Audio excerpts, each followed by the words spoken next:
कितीही मोठ्या संकटात असाल तर सप्तशृंगी मातेला अशी घाला साद. महाराष्ट्राच्या भूमीला लाभलेले 3.5 शक्तिपीठांपैकी एक असलेले नाशिकजवळच्या वणीगडावर विराजमान झालेले सप्तशृंगी मातेचे स्थान हे केवळ एक मंदिर नाही, तर ते कोट्यावधी भक्तांसाठी अनादी शक्तीचे, अखंड विश्वासाचे आणि असीम मायेचे प्रतीक आहे.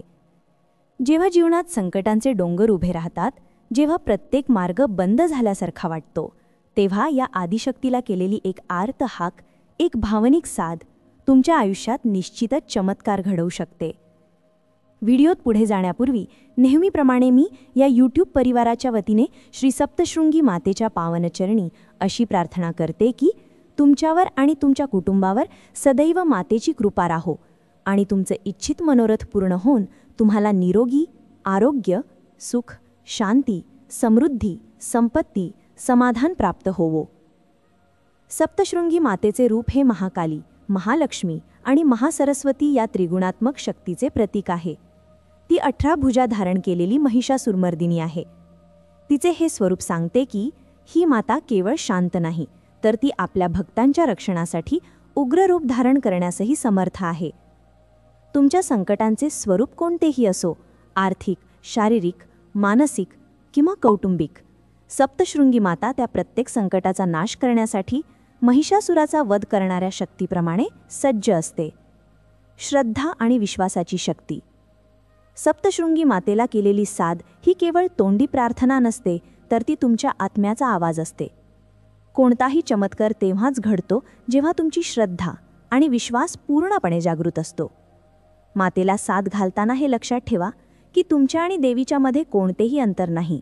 ती साक्षात आदिशक्ती आहे आणि प्रत्येक जीवाच्या हाकेला ती तात्काळ प्रतिसाद देते. ती साद कशी घालायची? शुद्ध भावाने समर्पण. सर्वात आधी तुमचे मन आणि विचार शुद्ध ठेवा. कोणतीही शंका, भीती किंवा द्वेष मनात ठेवू नका. देवीसमोर उभे राहण्यापूर्वी जसे तुम्ही लहानपणी आईकडे हट्ट करत होता, त्याच निरागसतेने आणि पूर्ण शरणागतीच्या भावाने साद घाला. मी नव्हे, तूच सर्व काही. तुमच्या संकटांचे वर्णन करताना फक्त समस्या सांगू नका, तर त्या समस्येवर मात करण्याची शक्ती आणि मार्गदर्शन मागा. माझे संकट दूर कर असे म्हणण्याऐवजी, आई, तुझ्याशिवाय माझा आधार नाही. तूच या संकटातून मार्ग काढू शकतेस. तुझी इच्छा असेल तेच घडेल, पण मला तुझ्या कृपेचा प्रकाश दाखव. अशा प्रकारे प्रार्थना करा. नामस्मरणाचे बळ. संकटात असताना देवीचे नामस्मरण हे सर्वात मोठे कवच असते. जय सप्तशृंगी माता, सप्तशृंगी नमोस्तुते किंवा सर्व मंगल मांगल्ये शिवे सर्वार्थ साधिके या मंत्राचा जप सातत्याने करा. हे केवळ शब्द नसून ती शक्तीची स्पंदने आहेत, जी तुमच्या आजूबाजूला सकारात्मक ऊर्जेचे कवच निर्माण करतात आणि तुमचे मन शांत करतात. सेवा आणि कृतज्ञता. प्रार्थना पूर्ण झाल्यावर त्या देवीसमोर त्या संकटातून शिकण्याची आणि त्या परिस्थितीत सकारात्मक राहण्याची शक्ती दिल्याबद्दल कृतज्ञता व्यक्त करा. शक्य असल्यास दुसऱ्या गरजू व्यक्तीला मदत करा, कारण दुसऱ्याची केलेली सेवा ही थेट देवीच्या चरणी पोहोचते. चमत्कार म्हणजे काय?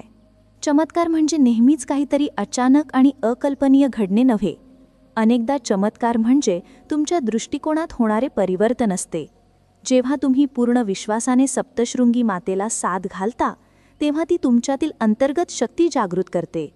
तुमच्यात एक असा आत्मविश्वास निर्माण होतो की तुम्ही स्वतःच त्या संकटाचा सामना करण्यास तयार होता.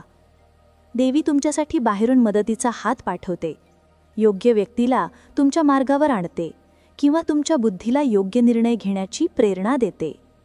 ज्या ठिकाणी महिषासुरमर्दिनीने महिषासुराचा वध करून तपश्चर्येसाठी वास्तव्य केले, त्या गडावर जाऊन केलेली प्रार्थना निष्फळ कशी ठरू शकेल?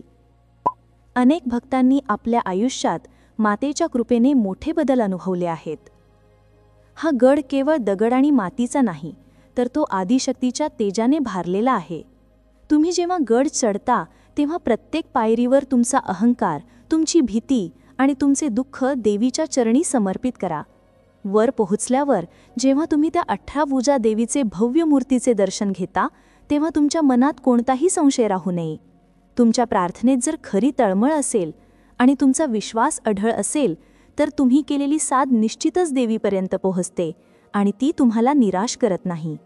तुमच्या जीवनातील प्रत्येक संकटावर मात करण्यासाठी ती तुमच्या पाठीशी उभी राहते. आईच्या मायेने आणि शक्तीने भारलेली ही साद तुमच्या आयुष्यात अभूतपूर्व बदल घडवेल, ह्यात तिळमात्र शंका नाही. हा व्हिडिओ आपल्याला आवडला असेल व उपयुक्त वाटला असेल तर ह्या व्हिडिओला लाईक करा आणि ह्या चॅनलला सबस्क्राईब करून ह्या परिवाराचे सदस्य व्हा. आणि हा व्हिडिओ जास्तीत जास्त भक्तांपर्यंत पोचवा, जेणेकरून त्यांनाही याचा लाभ होईल.